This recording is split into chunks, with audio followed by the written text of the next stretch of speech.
बात होगी मार्केट की, क्योंकि बजट में 11 लाख का कैपिटल एक्सपेंडिचर, इससे कॉर्पोरेट सेक्टर और इकोनॉमी दोनों को फायदा होगा।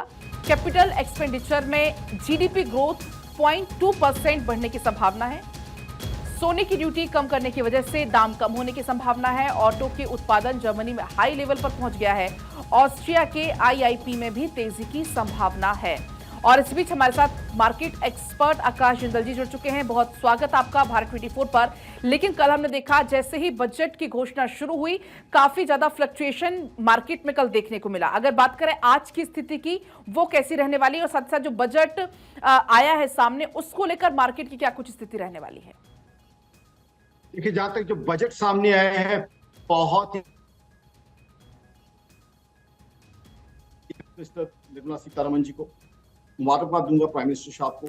बहुत चलिए, एक बार हम आपसे फिर से जुड़ने की कोशिश करेंगे। आपकी आवाज हम तक नहीं पहुंच पा रही है। लेकिन अगर बात करें हम शेयर मार्केट की, तो शेयर मार्केट पर खासा असर कल बजट पर देखने को मिला।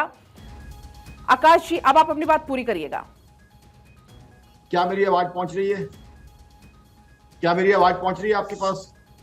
देखिए, मेरे हिसाब से इकोनॉमी के लिए बजट बहुत अच्छा है। जो ये कैपिटल एक्सपेंडिचर है, ये इकोनॉमी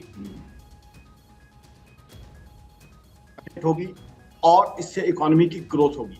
तो इसलिए ये बहुत इंपॉर्टेंट है। ये जो कैपिटल एक्सपेंडिचर 11 लाख करोड़ का जो है वो डाला गया है। साथ ही साथ एजुकेशन लोन्स के लिए जो व्यवस्था रखी गई है, वो इंटेलेक्चुअल कैपिटल को बढ़ाएगी, देश की जीडीपी ग्रोथ को बढ़ाएगी। ये जो है दोनों चीजें फायदा देंगी। साथ ही साथ स्टैंडर्ड डिडक्शन जो 25,000 बढ़ा दी गई है, और इनकम टैक्स के न्यू रेजीम में जो बेनिफिट दिए गए हैं, वो आम आदमी को बेनिफिट देगा, मिडिल क्लास को बेनिफिट देगा। उसको टैक्स रियायतें मिलेगी, जिससे मिडिल क्लास जो है काफी अच्छे बेनिफिट में जाएगा, बेनिफिट में रहेगा। तो ओवरऑल इकोनॉमी के लिए काफी अच्छा बूस्टर है ये। और एक तरफ देखिए, इनकम टैक्स की रियायत भी दे दी, इतना बढ़िया कैपिटल एक्सपेंडिचर भी प्लान कर लिया, साथ ही साथ स्टूडेंट्स के लिए लोन की व्यवस्था भी कर दी।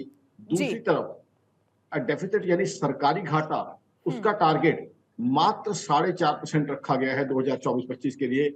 तो मैं सैल्यूट करूंगा प्राइम मिनिस्टर साहब को और फाइनेंस मिनिस्टर निर्मला सीतारमण जी को। तो कहीं ना कहीं इकोनॉमी में भी फायदा आकाश जी इसका देखने को मिलने वाला है। फिलहाल आपका बहुत शुक्रिया तमाम जानकारी के लिए।